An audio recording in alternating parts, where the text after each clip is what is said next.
निगरान वज़ीर आज़म के लिए कल राजा रियाज से मुशावरत करूंगा। किसी नाम पर मुत्तफिक ना हो सके तो मामला पार्लिमानी कमेटी हल करेगी। वज़ीर आज़म शहबाज शरीफ का कौमी असम्बली में अलविदाई खिताब। कहा, एक पार्टी लीडर को सजा मिली तो हमें उस पर कोई खुशी नहीं।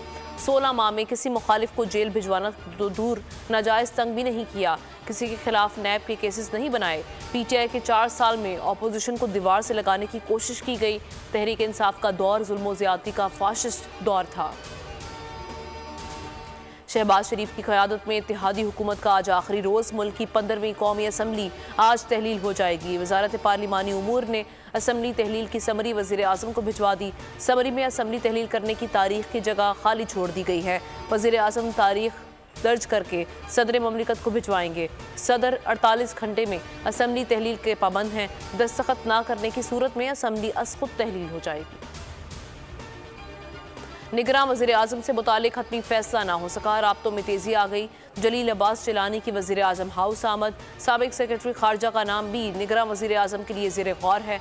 जलील अब्बास जिलानी का नाम पीपल्स पार्टी ने तजवीज़ किया है। PP ज़राए के मुताबिक नाम आसिफ अली जरदारी ने नवाज शरीफ के सामने रखा। नवाज शरीफ की जानिब से एतराज़ सामने नहीं आया। अब्दुल हफीज़ शेख भी दौड़ में शामिल। साबिक वज़ीर ख़जाना 2 रोज़ कबल कराची पहुँचे। इस्लामाबाद के दोस्तों से राब्ते भी शुरू कर दिए। निगरां काबीना के लिए नामों पर गौर शुरू कर दिया। वज़ीर आज़म की ज़ेर सदारत काबीना का अलविदाई इजलास। शहबाज शरीफ का अरकान के भरपूर ताउन पर इज़हार तशक्कुर। कारकर्दगी को सराहा। कहा, गुज़श्ता साल का सैलाब बहुत बड़ा चैलेंज था। बदतरीन सैलाब ने पूरे पाकिस्तान में तबाही मचाई। हुकूमत ने 16 माह की मुख्तसर मुद्दत में सूरत हाल बेहतर बनाने के लिए काम किया। मजीद बोले कि IMF का प्रोग्राम मुल्क के लिए ज़रूरी था। कोई शक नहीं कि इसकी शराइत कड़ी और सख्त हैं। प्रोग्राम से मुल्क दिवालिया होने से बच गया। पाकिस्तान के दिवालिया होने से तबाहकुन सूरत हाल पैदा होती। 9 मई का वाक़या मुल्क और आर्मी चीफ के खिलाफ साजिश थी। साजिश कामयाब हो जाती तो पाकिस्तान में भयानक सूरत हाल होती। अल्लाह ने हमें बदतरीन साजिश से बताया। एक जत्थे को चेयरमैन PTI ने तैयार किया था। कौमी इत्तेहाद के बगैर मुल्क आगे नहीं चल सकता।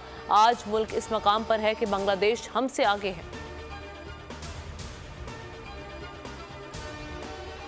कोई आईनी वजह होगी तो इंतखाबात में ताखीर हो सकती है। वज़ीर दिफा ख्वाजा आसिफ का सहाफ़ियों को इलेक्शन से मुतालिक अफवाहों पर जवाब। कहा, इस वक्त ऐसी कोई सूरत हाल नहीं।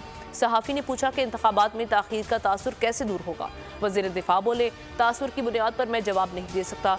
शुक्र करो असम्बलियाँ मुद्दत पूरी कर रही हैं, पहले तो मुद्दत भी पूरी नहीं करती थी। शहबाज शरीफ की हुकूमत का आखिरी रोज़ नून लीग मुतहरिक हो गई। चीफ ऑर्गेनाइजर मरियम नवाज ने सियासी सरगर्मियाँ तेज़ कर दी। पंजाब भर के सूबाई हलकों के कोऑर्डिनेटर्स का इजलास बुला लिया। सूबाई हलकों के उम्मीदवार और party coordinator model town secretariat पहुँच गए। सीनियर रहनुमा भी इजलास में शरीक हुए। इंतखाबी मुहिम के हवाले से, पार्टी बयानिए के हवाले से मुशावरत। तमाम कोऑर्डिनेटर्स को फाल किरदार अदा करने की हिदायत। सिंध में निगरान सेटअप के लिए तैयारियां शुरू। वज़ीर आला और अपोजिशन लीडर की मुलाकात ताहाल न हो सकी। दोनों जानिब से नाम फाइनल कर लिए गए। हुकूमत ने साबिक चीफ सेक्रेटरी मुमताज़ शाह और जस्टिस रिटायर्ड मकबूल बाकर का नाम तजवीज़ कर दिया। MQM और GDA ने शुएब सिद्दीकी, यूनुस ठागा और सफदर अब्बासी का नाम पेश कर दिया। MQM ने JUI को बेएतमाद में लेने का फैसला किया। सिंध असम्बली 11 और 12 अगस्त के दरमियानी शब तहलील किए जाने का इम्कान है। Asian hockey champions trophy रवायती हरीफ Pak Bharat आज आमने सामने। मैच पाकिस्तानी वक्त के मुताबिक रात 8 बजे खेला जाएगा। कामयाबी या मैच बराबर रहने की सूरत में ग्रीन शर्ट सेमीफाइनल के लिए क्वालिफाई कर सकते हैं।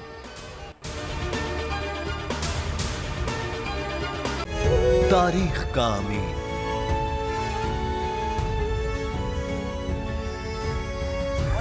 आजादी की अलामत,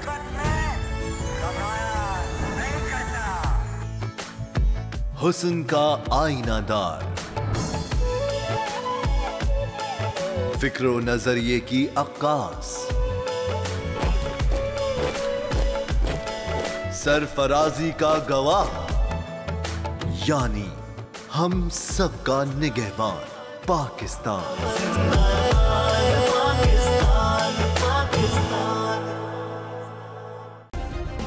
सब्सक्राइब करें और बेल दबाएं ताकि कोई खबर रह न जाए।